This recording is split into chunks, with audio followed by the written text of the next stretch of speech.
Ya, hari ini saya mau berkunjung ke tempat salah seorang ibu rumah tangga yang saya rasa dia sukses. Dia jualan produknya dia sampai 2000 botol dalam sehari. Wah, ngomong botol lagi, berarti sudah ada gambaran ya produknya apa ya. Tapi yang bagus lagi, kenapa saya bikin konten di sini, saya ingin saya sharingkan kepada kalian bahwa si ibu-ibu ini dia nggak ngerti iklan dan dia nggak jualan lewat iklan-iklan Instagram maupun Facebook, tapi bisa jualan segitu banyak hanya memanfaatkan yuk kita lihat aja lah kita. Oh ya, ini pintunya, mudah-mudahan orangnya di rumah ya.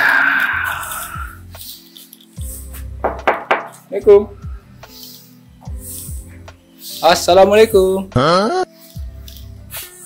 Tuh, kayaknya dari luar ini nggak dibukain. Kebetulan saya tahu dapurnya, jadi kita langsung aja ke lewat sini nih. Mudah-mudahan ada ya di dapur dia. Lewat samping guys, mudah-mudahan ada orangnya. Oh ya, tuh kan orangnya tuh kan. Tuh itu lagi ngapain itu? Lagi sibuk dia.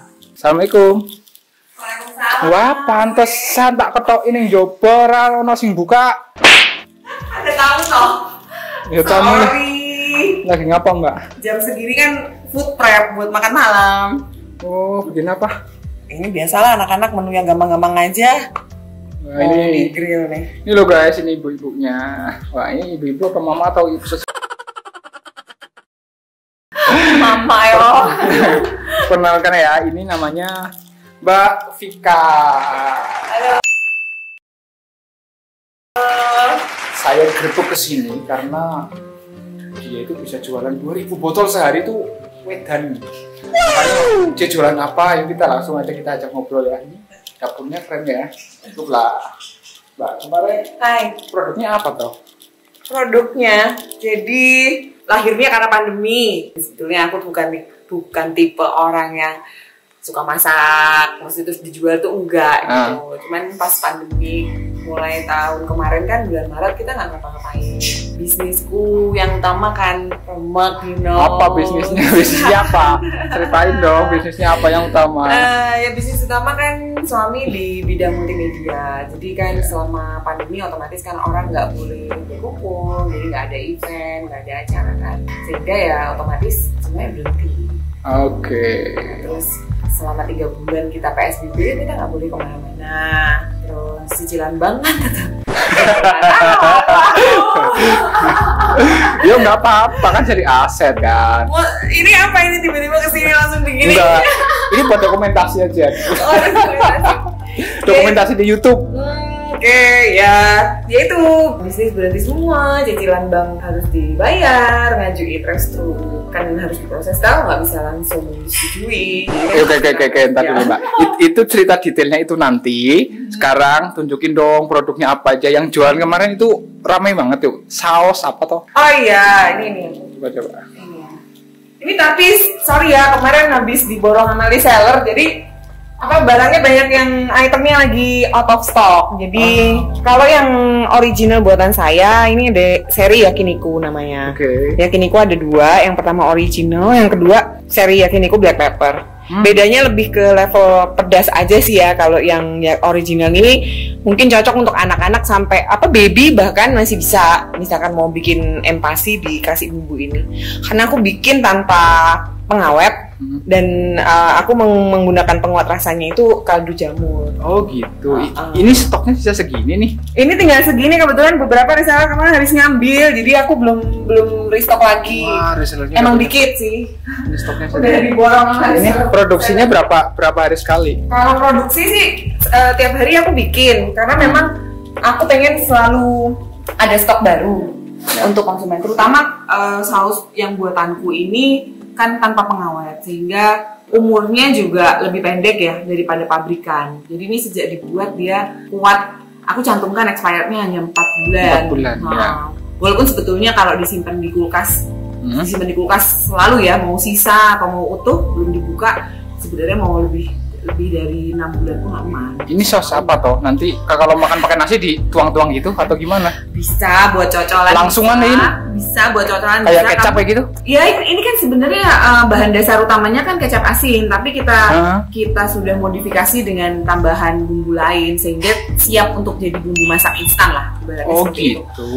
Karena di dalamnya ada bawang putih, ada juga minyak wijen dan beberapa ingredient lain. Ada berapa rasa semuanya? Kalau rasa yang buatan kami ada 2, seri yakiniku. Kalau yang aku ambil juga dari produk lain, aku packingkan kecil-kecil gitu ya untuk kadang-kadang konsumen tuh nanya selain yakiniku punya apa. Nah akhirnya aku ada yang dari merek lain, aku repack itu barbecue, garlic teriyaki, kemudian black pepper teriyaki, bulgogi, gochujang. Terus aku juga jual mirin yang halal karena kalau suka bikin sushi itu kita pakai mirin untuk mengolah nasinya. Oh, tapi ini udah halal ya? Ini udah halal. Ini ada halal. Oke. Ini homemade lagi, wah keren. Ini bikin sendiri nih? Bikin sendiri. Wah, luar biasa. Berdasarkan pengalaman selama pandemi. Jadi aku suka makan di all you can eat resto gitu kan. Karena saya juga diet sebetulnya. Saya diet yang pemahaman diet saya itu adalah makan protein hewani. Nah, dalam metode diet saya itu tidak dilarang untuk tidak dilarang untuk memasak makanan dengan cara grill, goreng, dan lain-lain, bebas gitu. Jadi nggak harus kukus, steam gitu nggak. Nah, supaya nggak bosen rasanya itu aja kan, makan all you can eat itu enak gitu ya, suruh makan daging. Cuman karena pandemi ya, kalau makan di resto all you can eat ya boncos. Iya. Lah, satu orang. Dulu sebelum pandemi mungkin ya bisa tiap hari ya. Ya nggak juga tiap hari. Ya pokoknya kalau sebelum pandemi masih enteng lah ya. Kan kita nggak mungkin makan seperti itu, makan sendiri kan. Paling nggak kan ajak keluarga gitu. Kaliin aja kalau misalkan satu packnya 100.000, berarti kan satu keluarga udah habis. Saya kan anak 2 ya sama suami, berempat udah habis 400.000. Tapi dengan saya membuat saus ini jadi lebih murah karena satu botol saus ini bisa untuk mengolah 1 kilogram protein. Jadi protein ini maksudnya bisa daging sapi, bisa sosis seperti ini, kemudian ayam. Kalau slice tuh kayak gini. Nah ini kan ini tuh sekilo cuman sekitar 100. Kalau di Jogja ya cuman sekitar 120, 120 sampai 135.000 tergantung naik turunnya harga pasarannya kan. Tapi kita beli 1 kilo itu buat kita berempat aja udah kenyang banget karena ini segini tuh seperempat kilo. Ini seperempat kilo. Sekilo 135.000 plus tambah sausnya 25.000, kamu cuma ngeluarin uang 160.000. Satu keluarga makan. 1 kilo tuh 4 kalinya ini gitu. Itu udah kenyang banget buat sekeluarga. Kenyang sampai muntah ya. Nih, bayangin ya, 1 kilonya tuh kayak gini. Aku selalu nyetok ya karena memang biar gampang kalau pas bikin sarapan atau makan gitu. Food prepnya nggak susah. Nih bayangin ya, 135.000 ditambah 25.000, taruhlah ini 10.000 lah atau apa. Dia sekitar 160.000 udah bisa buat party berapa orang kalau segini dibanding yang tadi kita berempat tuh guys 400.000 sangat efisien ya. Itu yang diferensiasi yang Mbak Vika tawarkan dengan sausnya ini. Nah sekarang sebelum kita bahas gimana cara beliau jualan, boleh nggak dites gimana masaknya? Oke, masaknya cukup mudah bagi ibu-ibu dan mas-mas dan mbak-mbak yang anak kos gitu ya. Kita langsung datangi gimana caranya. Terlebih dahulu kalau dagingnya frozen kan harus di defrost dulu ya sampai kondisinya kayak gini nih. Ini masukin aja semuanya. Ini kan tadi seperempat. Terus kalau suka bawang bombay ya pakai bawang bombay, nggak suka juga nggak apa-apa, bebas aja sih. Punya jagung pipil masukin juga. Jagung pipil itu jagung apa? Jagung itu loh, jagung yang udah dikupas kan ada kan yang frozen vegetable. Iya. Itu bisa. Jadi kayak nanti makan ala-ala di pepper lunch atau ala-ala di Hanamasa. Itu apa sih? Buka bento lah. Ya, ini seperti ini. Kita pakai yang original ya. Paling enak. Ya ini yang paling larisnya karena kan basic taste-nya nih. Ini pun dulu nggak sengaja karena aku ciptain resepnya cuma ngeliat YouTube, terus ngeliatnya akun-akun IG yang mama-mama masak itu loh, kan suka sharing-sharing resep gitu kan. Terus aku coba eksperimen. Ini cukup segini aja ya. Nih ya, saya nggak pakai semua, cukup segini aja untuk seperempat ini tadi. Terus kemudian kita encerkan pakai air karena dia asin ya. Asin harus dikasih air. Fungsi air itu untuk membantu penyerapan pada saat nanti dia dimasak. Guys, perlu kalian tahu ya, Mbak Vika ini basicnya sebenarnya BUMN ya. Oh iya. Perbankan ya. Aku veteran perbankan. Nah, perbankan. Kalau mau masalah duit, masalah kredit atau masalah ya yang berbau-bau duit lah. Beliau sudah S3. Apal. Enggak lah, saya sales kredit. Nah, yang begini-begini ini sebenarnya terpaksa saat pandemi ya. Bener, kepepet ya. Kepepet. Dan ini nggak perlu dimarinasi terlalu lama karena dagingnya kan daging yang tadi saus dituang, ya. Saus dituang, kacang udah. Terus ditambahin air. Air ini hanya fungsinya untuk nanti ketika dimasak supaya nggak terlalu cepat karamel atau gosong. Sehingga supaya sausnya itu pas proses pemasakan tuh ngeresap gitu loh. Itu aja sih. Ya. Udah gini doang. Terus langsung dimasak.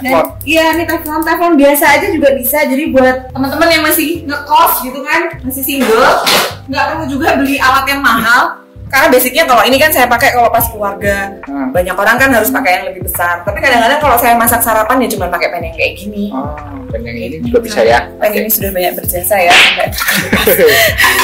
Ya, gimana coba? Pakai minyak lagi nggak? Terserah sih, itu selera sebetulnya. Kalau kadang ada yang dikasih mentega, kadang saya sih enggak, gini-gini aja juga udah enak soalnya. Ini cocok banget buat anak-anak kos gitu ya. Anak kos, terus mamah-mamah yang mungkin bekerja juga. Iya. Nggak punya waktu banyak untuk ngupas bawang, nyiapin bumbu. Ini cocok banget karena itu cuma dituang aja. Kalau sayur ya berarti beli aja sayuran yang udah potongan-potongan itu, frozen vegetable itu, masukin aja ke sini udah bisa. Juga kalau misalkan mau bikin makanan untuk MPASI ya, makanan pendamping ASI, pakai daging giling juga bisa. Daging giling dikasih ini, jadi untuk kan kalau daging giling udah cukup lembut ya, bisa jadi makanan pendamping ASI. Masya Allah, baunya enak banget. Langsung nggak pakai. Ini baunya gimana ya? Kayak enak banget, bikin lapar Ini juga bisa buat bikin steak ya, karena prinsipnya dia marinasi bisa, cocolan juga bisa. Cocolan tuh misalnya beli apa namanya sushi gitu, kan ini asin sebetulnya basic. Suami saya bahkan bikin mie instan ditambahin ini. Oh gitu, bisa. Wah, udah Mbak. Ya ini tingkat kematangan tergantung selera ya. Kalau suka well done ya berarti agak lama, tapi kalau suka half done ya seperti ini sebenarnya udah matang. Biar kayak di Korea nih, biar apa sih, nggak kelolot. Bahasa Indonesianya apa ya? Keloloten apa ya, kesedak. Ini guys, sebenarnya kalau saya makan daging sapi model kekoreaan begini saya nggak cocok guys. Saya lebih cocoknya pecel lele. Jadi ini bisa nggak Mbak Pak dicocol ke pecel lele? Ayam kan bisa, nggak mesti sapi pecel juga. Ayam. Pecel ayam bisa lah. Oh bisa itu banget. Cocok, itu lebih cocok. Banyak variasinya. Deh ya nih, tinggal biar karamel biar coba. Gampang nih. Nggak nyampe 5 menit deh. Nggak nyampe 5 menit ya? Masukin ya. Oke. Enak ini.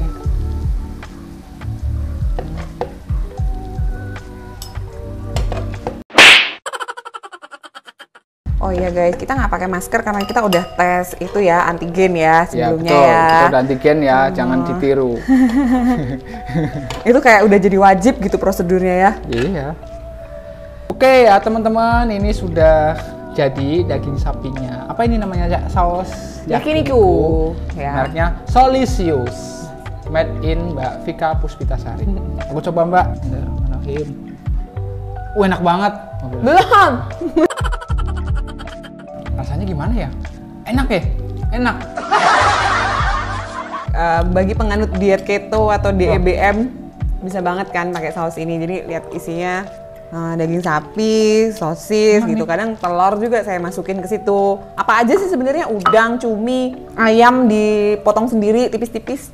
Udah bisa jadi menu. Saya basically ya, saya itu nggak senang makan makanan Chinese food, apalagi Jepang, Korea gitu. Senangnya Indonesia. Itu aja suka. Enak.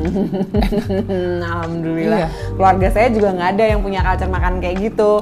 Kayak ibu mertua nggak kenal makanan gitu kan. Tapi ya beliau ya suka. Nah, sambil kita ngobrol, Mbak Vika. Ini Mbak Vika itu kan basicnya bukan dari kuliner ya. Kok bisa punya terus ide? Kesini. Punya ide. Aku walaupun bukan orang ahli kuliner, tapi kan aku tetap sejatinya emak-emak kan. Yes. Yang punya anak. Kembali ke kodrat lagi ya. Iya, terus ya gimana pun di keluarga ku nih ya, kan kalau keluarga tuh beda-beda. di keluarga aku sama suami ini, ya urusan dapur tetap aku gitu loh yang ngurus. Jadi ya gimana caranya yang tadi aku cerita, bisnis kan susah kemarin kan, kita berhenti, semuanya berhenti brek gitu. Tapi kan kita kemudian jadi manusia tuh nggak bisa terus yaudah nyerah gitu loh, nggak bisa gitu. Apalagi kita punya karyawan juga yang harus kita pikirin gimana kelanjutannya gitu kan. Kita nggak ngerti waktu itu pandemi itu mau sampai kapan gitu kan. Ya udah, terus aku menemukan ini, terus aku untuk keluarga sih makan-makan, kumpul di sini, terus mereka suka, terus mereka bilang, "Ya kenapa ini nggak dijual?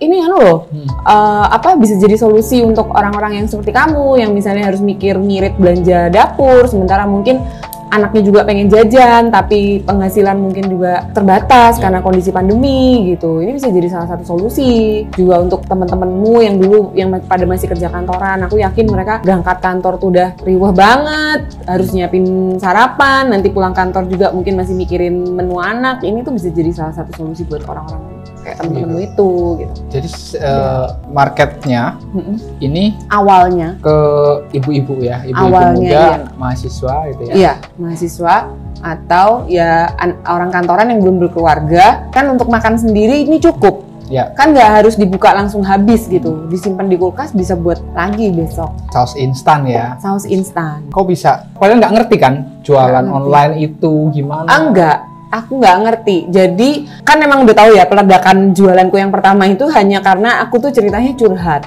di grup Facebook kan aku komunitas. Iya komunitas. Aku kan lulusan UGM, terus aku di Facebook kan ya Facebook itu kan aku gunakan untuk pertemanan persaudaraan gitu kan, nyari teman SD, SMP, SMA ya, teman kuliah juga, sampai ketemu grup Facebook agama itu. Nah pas aku lagi awal ngerintis ini, aku sih sebenarnya cuman sharing bahwa intinya walaupun kita kena dampak pandemi, kita jangan nyerah gitu, kita harus gimana caranya berusaha gitu. Dari situ alhamdulillah ya itu yang 2000 botol langsung terpesan itu. Ya mungkin itu penjualan simpati ya, maksudnya orang bersimpati dulu sama aku gitu. Tapi ya alhamdulillah sampai sekarang beliau-beliau ini, orang-orang ini getok tular atau mereka sendiri kemudian repeat order ya. Sampai kemudian ada beberapa orang mengajukan untuk jadi reseller. Jadi itu berjalan alamiah. Aku juga kan nggak ngerti gimana meng-create reseller, nyari reseller kan aku nggak ngerti gitu. Gitu aja gitu ngalir. Repeatnya ya karena memang enak kan. Karena iya mereka cocok mungkin ya. Cocok. Mungkin kalau ledakan awalnya yang datengin 2000 orang tapi rasanya hancur gitu kan ya nggak mungkin repeat juga nya. Iya makanya ya alhamdulillah berarti kan apa yang saya ciptakan ini, yang saya kreasikan ini bisa diterima gitu. Ada orang yang suka karena namanya selera kan beda-beda ya. Alhamdulillah. Ini murah loh.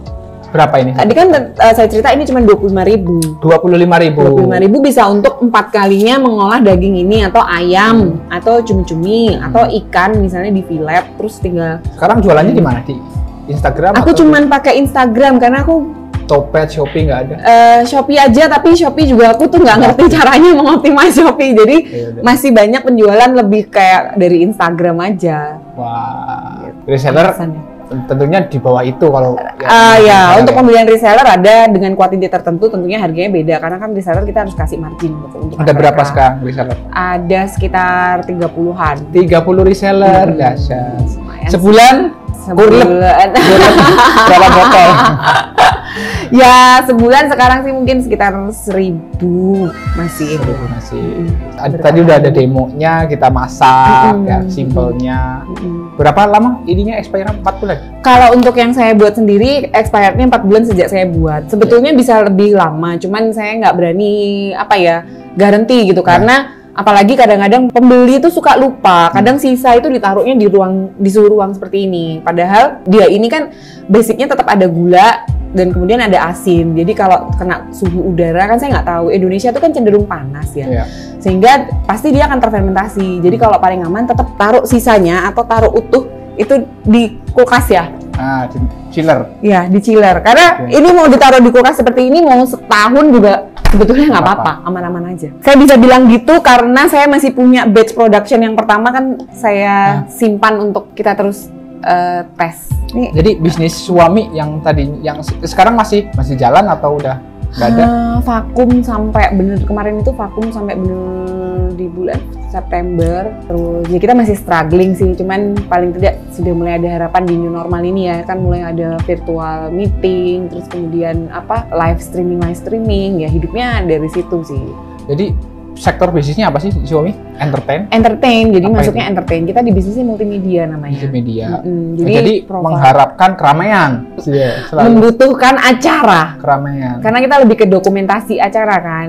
Kalau dulu Katanya dulu itu kan katanya bisnis yang tahan krisis itu. ya, suami saya waktu itu pernah ngomong ke temen gitu ya, saya sombong ya, saya merasa selama ini mau krismon, mau krisis politik atau apa, bisnis saya nggak pernah terdampak gitu. Tapi pandemi ini Selama orang masih boleh berkumpul. selama orang nggak masih ada boleh dampak. berkumpul, kami nggak terdampak. Tapi pandemi kami selesai. Selesai. Jadi Gitu, guys. omset drop minus berapa persen? 100%. Oh iya dong kan, ya jelas dong nggak ada pendapatan, sementara kita harus tetap bayar gaji pegawai kan? Ini awal 2020 kemarin ya udah Ya. mulai nggak ada. Ya. Gak ada, Maret langsung semua job yang Cepet. tadi sudah ada di jadwal ya coret semua. Nah, hilang tuh papan jobnya. langsung Karyawan diberhentikan, dirumahkan. pada saat itu nggak langsung, pada Nggak saat itu langsung. kita masih mencoba bertahan ya kan, kita punya saving kan, tapi kan bebannya jadi harus bayar gaji tanpa pendapatan, bayar utang bank yang tadi saya cerita, kita minta restru kan nggak mungkin langsung bisa gitu, karena kan bank juga perlu waktu berproses ya, jadi kita coba waktu itu bertahan 3 bulan untuk tetap bayar gaji karyawan plus angsuran bank. Sampai akhirnya di bulan Juli apa ya itu, Juni atau Juli saya lupa, mulai mengucapkan goodbye gitu. Which is itu sesuatu yang kami hindari gitu, kami coba hindari, tapi ya pada saat itu kan belum tahu ada konsep new normal atau apa ya kan, waktu itu nggak ngerti. Sudah lewat. Sudah lewat. Sudah lewat. Jadi teman-teman, Mbak Vika ini ada yang sebut ada angsuran bank. Jadi Mbak Vika ini ambil kredit bank bukan untuk keperluan hidup ya, artinya Bukan. buat investasi mesin kan? Kami investasi alat ya, Alat. karena kami rental LED. Jadi multimedia tuh kalau di kami yang sering di hire itu kan kayak video syuting, dokumentasi acara, terus kemudian tuh ditampilkan di TV atau ditampilkan di layar besar. Nah layar besar tuh LED namanya. Kalau orang mungkin lebih pahamnya videotron ya. Nah Videotron. kami tuh videotron kan biasanya kalau billboard tuh di jalan permanen. Kami bukan, kami menyediakan rental videotron yang moving. Jadi ada event di sini, nanti pindah ada event di sini. Wah, seperti mahal itu. banget itu. Lumayan. Angsurannya berapa itu? Nggak usah diceritain. Puluhan juta pokoknya.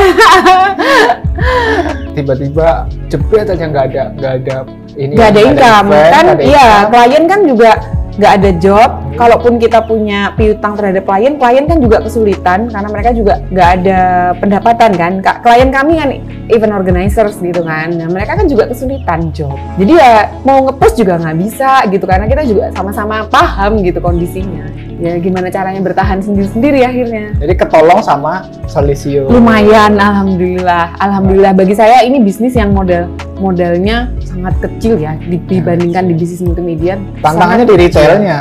Tantangannya di retailnya, cuannya lumayan gitu Iya. buat saya bisa bertahan hidup. Ini menolong saya di masa pandemi, guys. Oke, udah habis ya. Tuh, enak banget ternyata. Oke, Mbak Vika, terima kasih banyak atas sharingnya, atas jamuannya. Wah, mohon maaf ya, aku kesini surprise. Aku yang makasih loh. Karena pengen grebek itu gimana sih? Aku kaget orang beneran. Kok tapi bilang aku pas lagi mau nyiapin makan buat anak-anak gitu. Karena saya tahu jamnya menyiapkan makanan buat anak, jadi mau ikut makan juga sekaligus. Aku juga terima kasih Mas Reza udah main ke sini ke rumahku, mau menyicipin Mudah-mudahan Solisiusnya hari aku. lakunya makin kencang. Amin. Bagi teman-teman yang pengen jadi reseller, langsung ke Instagramnya aja ya. Bisa ya? Bisa banget. Jadi hal yang kita petik dari Mbak Vika adalah the power of kepepet. Jadi ada sesuatu power yang sangat kuat ketika kita kepepet. Jangan pernah berada di zona nyaman. Karena sejatinya zona nyaman adalah yang paling tidak nyaman. Oke ya guys, terima kasih sudah menonton video ini. Ingat, apapun produknya, kemas aja.